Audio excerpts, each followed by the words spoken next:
$2.1 billion in state of Maine spending is at risk of corruption, fraud, waste, and abuse. That's the top line finding from State Auditor Matt Dunlap's analysis of fiscal year 2024 spending. It's only news, though, if you've been paying attention to the Maine Wire. If your primary source of news is the Bangor Daily News or the Portland Press Herald, you probably haven't seen anything about this. I find it curious that they haven't written about this, but it's probably because they got scooped so badly by an uppity conservative blog like the Maine Wire. But the basics that you need to know are this. State Auditor Matt Dunlap is a longtime Democrat. He used to be the Secretary of State, was appointed by Democrats, was appointed to his current position as State Auditor by Democratic lawmakers. So he is a politically connected Democrat who put his signature on this audit. This is Democrat Auditor Matt Dunlap saying that the state of Maine has significant deficiencies and material weaknesses when it comes to oversight of procurement for goods and services. Procurement is government speak for basically spending your money. This is particularly so when it comes to no-bid contracts. Now, there's a couple of different ways that the government engages in procurement, aka spending your money. The first is through the competitive bidding process. The government will put out an RFQ, that's a request for quotes, or an RFP, a request for proposals, or they'll make otherwise available opportunities to do business with the state.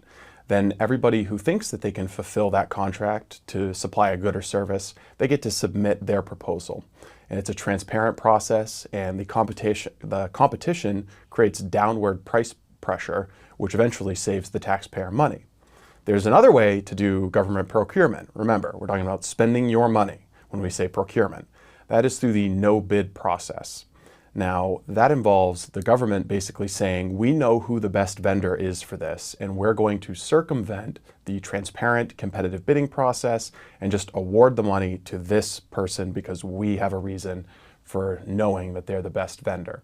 There are some legitimate reasons why you would engage in a no-bid contract, but because it's inherently a less transparent process, the state is supposed to fill out a form and go through some extra procedures in order to justify a no-bid sole source contract like this.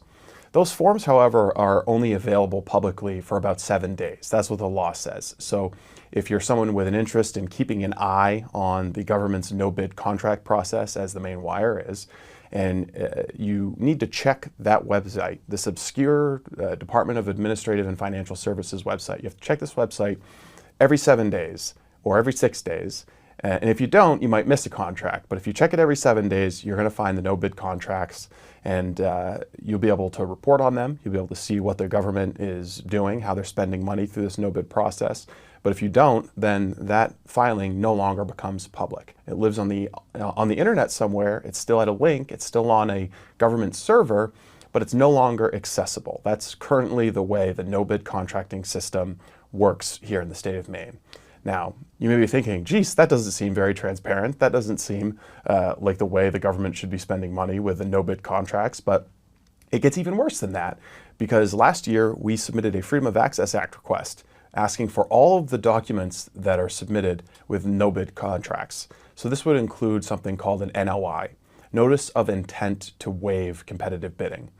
Each of these are submitted along with a procurement justification form, or PJF.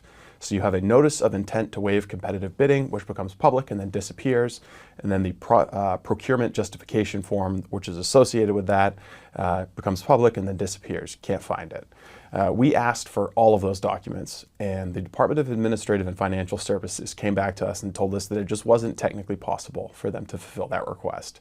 And this was after months of wrangling to get them even to respond to a basic public records request. But they told us that because of the systems that they used, they couldn't fulfill that request.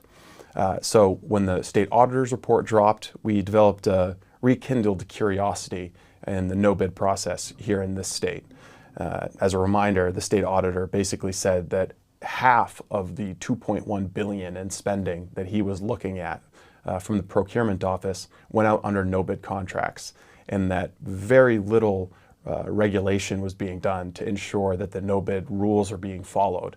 For example, none of the contracts that he looked at, none of the no-bid contracts actually had any due diligence done on them by the Office of State Procurement Services. So there's a lot of rules being broken, both state and federal procurement rules in the no-bid process, and that's why we rekindled our interest in going and looking at these things. So in order to find these project justification forms, these notices of intent to waive competitive bidding, we had to get a little creative. We noticed that the no-bid contract documents we'd linked to in previous stories, because we've been covering these over the last 2 years, were still working. So clearly the files hadn't disappeared, they hadn't been deleted, they just weren't archived or indexed on any government website. So we used a large language model to basically look for a pattern in how these URLs were generated, where the files actually lived. It discovered one, and then we used a large language model, Grok, to write a code that would guess based on that pattern at where all the other documents lived. 12 hours later, letting the code run overnight, we were able to download 4,500 of these documents. So these are all documents related to no-bid contract spending, documents we requested last year through the Freedom of Access Act and were told we could not get, we now have. We're about 10 to 15% of the way through reviewing all 4,500 of these documents, but already there's some interesting tidbits in there. For example, we found that Attorney General Aaron Fry spent $60,000 on a no-bid contract for soundproofing in his office in the Burton Cross office building. This was, of course, just a few months before it would emerge that he was having an affair with a subordinate. We found an $800,000 contract to the Bangor Daily News for marketing and advertising. The timing of that $800,000 payment to the Bangor Daily News is kind of interesting. October of 2022. That would have been right before the LePage Mills re-election fight. And then we've also found a ton of no-bid contracts given to a who's who of non-governmental organizations. The early story is, and again, we're 10 to 15% of the way through looking at these documents. We will look at every single one of them.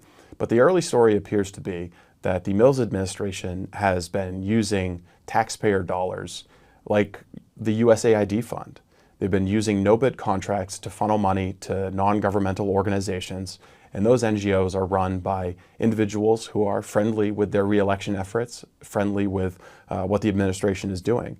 And this money includes, by the way, federal dollars, COVID dollars, even emergency funding for Lewiston shooting response has been funneled to friendly NGOs. The next development that will come in this is Representative David Boyer's bill, which would add an extra layer of oversight and transparency to the processes that the Department of Administrative and Financial Services currently uses to display the no-bid contract documents.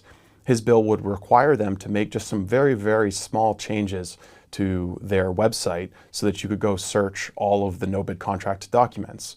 I think we're going to beat them to the punch, though, because we intend to publish all 4,500 of these documents on the Maine Wire before we're done looking at them.